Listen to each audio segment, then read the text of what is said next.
to today's daily devotional as we continue our personal development, growing within our mind, body, and soul, right? And growing in our spirituality.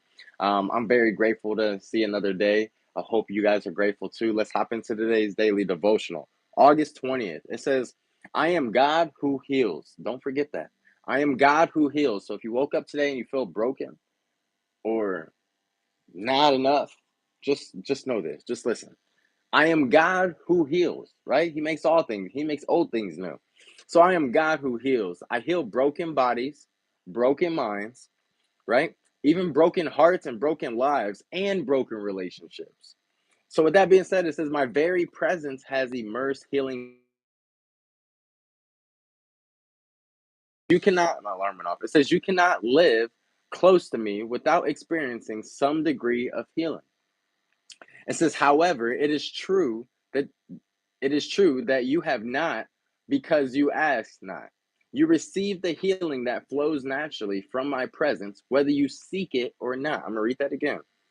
It says, you receive healing that flows, right? Flows naturally from my presence, wherever or whenever, or whether you seek it or not. It says, but there is so much more, right? Available to those who ask. Remember, those who ask, in order to ask, right? You have to have a relationship.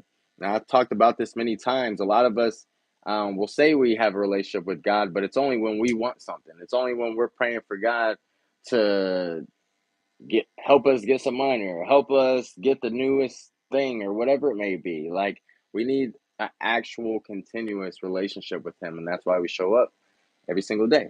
With that being said, it says the first step in receiving healing is to live ever so close to me, right? In communion, like I just said, building that relationship, being intentional, right? The first step in receiving healing is to live ever so close to me. It says the keyword, we all love benefits, right?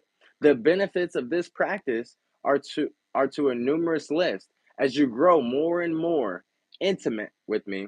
It says, I reveal my will to you more directly. I want to make that very clear. The more that we continue to build that relationship with Jesus Christ, the more He's going to reveal to us, right? The more He's going to reveal to us. He says, I will show you more directly. It says, when the time is right, I'll prompt you to ask for healing of some brokenness in you or in another person. It says the healing may be instantaneous or it may be a process. This is up to me. It says, your part is to trust me fully and to thank me for all the restoration that has began, right? And that's why I wake up and say another day is another opportunity, because yesterday's over with, right? We can't go back. We can't fix yesterday, right? All we can do is wake up today and understand we got another opportunity, right? So with that being said, it says, I rarely heal all the brokenness in a person's life. It says, even my servant Paul was told, my grace is sufficient, right? My grace is sufficient for you. When he sought healing for the thorn in his flesh, says, none less, much healing is available to those whose lives are intimately interwoven with mine. Ask and you shall receive. Man, this is fire in so many ways, guys. So over the weeks, we've talked about getting in communion with God, right? And building that relationship and being intentional with that relationship, right? What's the difference between having a connection and actually having an intimate relationship? I compared it earlier to like having um a fake girlfriend, right? Some of us have make believe people that like celebrities, people worship and all types of stuff. But my point is, guys, is let's just say like you pick up a phone and the only time you talk to God is when you want something, right? Hey, God, I need this to happen. Hey, God, I need that to happen. But the only time we talk to God is when we want something. It's not like, hey, I'm here to serve you, God. Like that's how it's supposed to be. It's not, hey, God, oh, you can't serve me today. You can't help me pass my test. Oh, you can't give me $1 million. Okay, I'll call you on my bad day.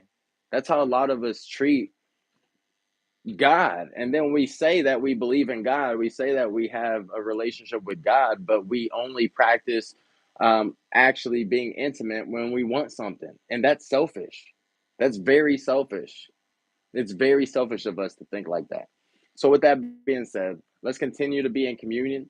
Let's continue to show up together each and every day. I'm showing up. So, if y'all don't, that's fine. I'm showing up. Just like Z said, he said, I'm going to show up even if it's one person. So, with that being said, another day is always another opportunity. Know why you're doing the things that you're doing, right? And just understand that everything takes time. Another day is always another opportunity to battle strong, and the battle has already been won. Your trials and your tribulations are only going to lead to a testimony. Your friends aren't telling you that. Your family ain't telling you that. The people around you ain't going to tell you that. They're going to say, oh man, I see you failing. You're doing bad. You might want to try something else. You might want to do this. No, no, no. You're going to stand in the mud with me. You're going to stand in the trenches together over here, because that's what I did from rock bottom. And God stood with me. And here we are now, able to do a lot of things, do a lot of serving. All glory to God. So another day is always another opportunity to battle strong, y'all. We don't fold over here. 10 toes down. Let's get it. Y'all have a great